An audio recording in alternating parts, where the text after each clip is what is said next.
The slow hits are coming any time soon. Just keep the speed on as we toss out. Dark covers out towards the seaside. It's only Marv holding it down. Rendezvous would put Ye in the area, and Victor has since rotated over. But for now, the seaside conceded, but only to leave. Look at Vanity. He's still hanging out. He's got the spike in hand. He has the From the Shadows ready, and he heads the opposite direction. Oh my goodness. Crashes is just out of range to hear the plant, Mimi. That is so tough. So now they have this ace site, and the Rolling Thunder was committed on C. Oh, this is such tough information. A faux pas, Optic commit onto the wrong side. And look at Zeta. He's just holding onto the flank. He has Rolling Thunder available too, and will stick around. A thorn in the side. Vanity is in heaven. Every extremity, every forward angle is being fought for, and Vanity gets away with it too, buying even more time for this squad. What's the recourse for Optic? They have to go now. They do have the Seekers to work with, and Vanity in a bit of trouble, but that smoke, it dropped away. It gave him some respite, and while the dogs fall from down below, so will Crashies. He's so low on HP, and Vanity is able to isolate the duel. The Seekers are great, but listen to the timer. Listen to the clock. It is chipped down so far, and no one has spotted Mitch. He still has this utility. He still has the Nano Swarm to delay, and the round, it's work.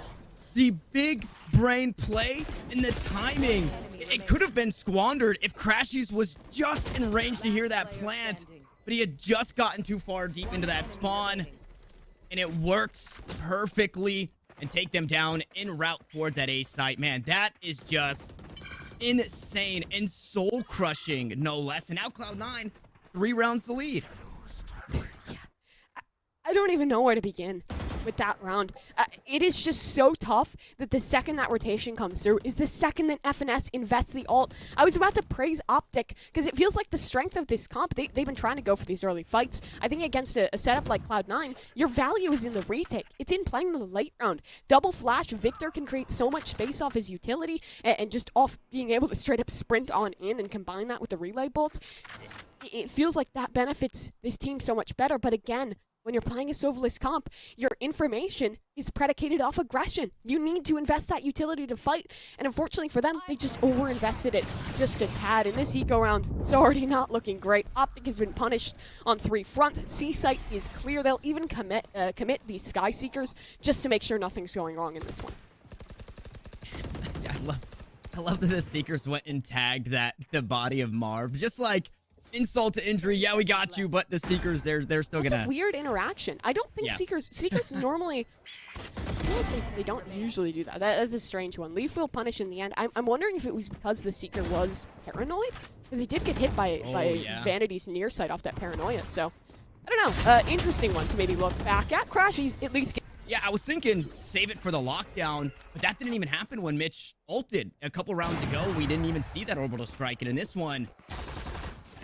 Unfortunately, we don't get to see anything out of Crashies. He's taken down by the operator in the hands of Leaf, who now has the Blade Storm online. And there it is. Oh, put it up on the opposite side for Ye. Well, even the odds taking Zeta down. And the B site seems to be the place that Cloud9 want to find respite. I guess respite might not be the right word. There's so much toss at him. Here comes that orbital strike to block the spike. Gets planted though, and the overdrive comes through, but Victor immediately gets shut down. And you're seeing the minor flaws are why it's so hard to just run and gun against the accuracy that is Leaf. As Zeppa finds his way into the kill feed. It's a lot tougher. It's not as round changing as, say, a Blade Storm, at least from what I've seen thus far. This could be a good bait. Contact back and forth. Ye has reposted on this angle toward a force, but he's getting flashed away. Does he recommit to it? Absolutely. And I have no idea how that's a headshot, but Ye works in mysterious ways. Ye works in mysterious ways. Give him an inch, he'll take a mile, and that's exactly what happened. Finally, we get that Rolling Thunder. This one, way of Cloud9. Lockdown also looking to force the players off the C site, and it seems like there's a bit of area that they can continue to play, but it's just not safe. Mitch will finally secure the kill on to Marv as Ye gets one back to the tour de force, and he's still trying to fight his way out. He's got 3 kills on the round. Make it 4 and Leaf. How they do decide to curate this attacking side, as it seems to be just as quick, or their defending side. Wait a minute. I love this. They placed the forward turret. That was the whole goal of this early fight, to place that for contact to be able to swing off of later for Mitch. I don't know if I've seen a lot of Killjoys do that before, so interesting little setup there, and it's deep enough that they have to be fully committed by the time the Killjoy turret breaks contact, and based off the position, you could be all the way in a garage and it'll still be activated. And with that noise out towards the A side, it forces the patented Valorant on Haven hit the C site, and the Frenzies, they're making noise. They're not finding too much just yet, but Ye is, however. Couple of kills. Way of Headhunter. Marv gonna hop into the feed, and there's the Frenzy starting to come online. And unfortunately, Mitch has neither a Frenzy, a Headhunter, a Ghost. Only gonna have the class. In towards the late round, they had the Brimstim. They have a Neon sprinting, who I believe is also buffed by the Brimstim.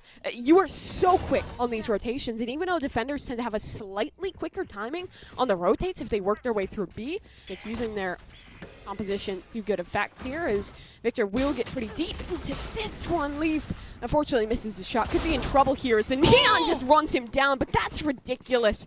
Somehow this Marshall always finds value. You just don't need to scope.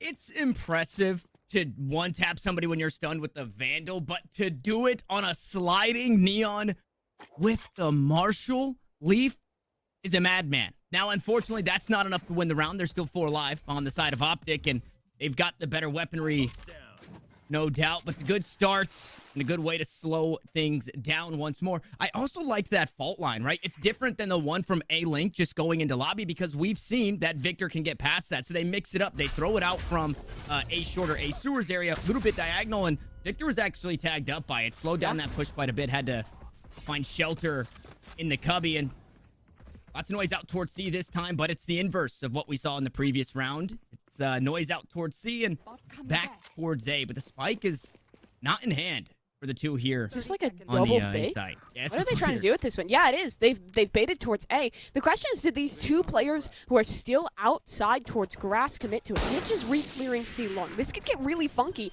Even with the classic, how much value can he find? FNS is blind planting. Oh no, the classic.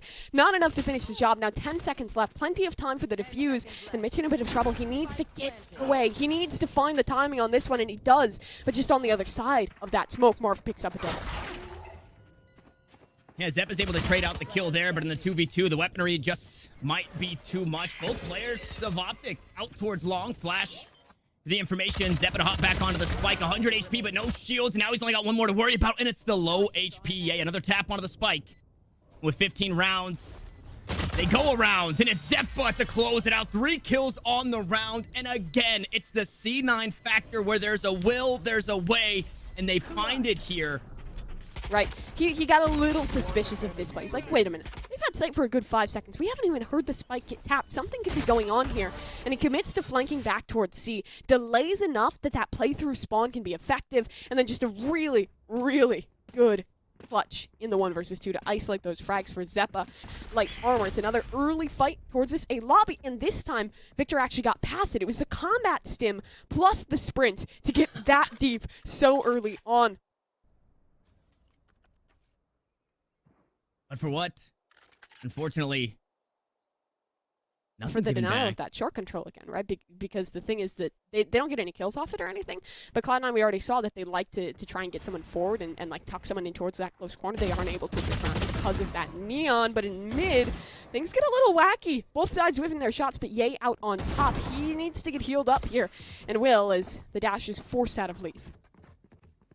It seems like that regrowth came at just the perfect time. Able to keep Ye alive. He kind of healing through the damage that he was taking there. And good on Leaf to get out of dodge before he received too much damage. But now we finally get some of that value that Victor's hoping for. And there it is, up close and personal with the Spectre. Should be able to find himself an upgrade, an Optic. Looking to grab themselves a free A site. A couple of sky smokes will stop the defense from pushing in for now. And Zeppa just going to wait for the team. We'll see what the call is. 1 kill away from the Seekers. Has a Trailblazer to work with, but it looks like they just want to hang on to their weapons. Yeah, they do. That's the right call here. Look how much money is left in the bank account. 650, 400, $1,000. Probably not enough to reinvest in towards the next round if you do end up losing this one on through. So they make the safe play, but Victor, okay, almost dies to a turret. All good. He can run away and survives on through in towards the next. But yeah, I want to talk about how Optic were able to switch that around, because you see the denial of that early sewers and short control means that Leaf has to push for a reclear in towards the mid-round, and no one was with him. They were very starved of information. There was a man down, so you can't really commit your Sky or your Breach to help him out in that. He had to make the play alone, and unfortunately for him, loses the 1v1. That's the call for Optic to re-hit this A site, and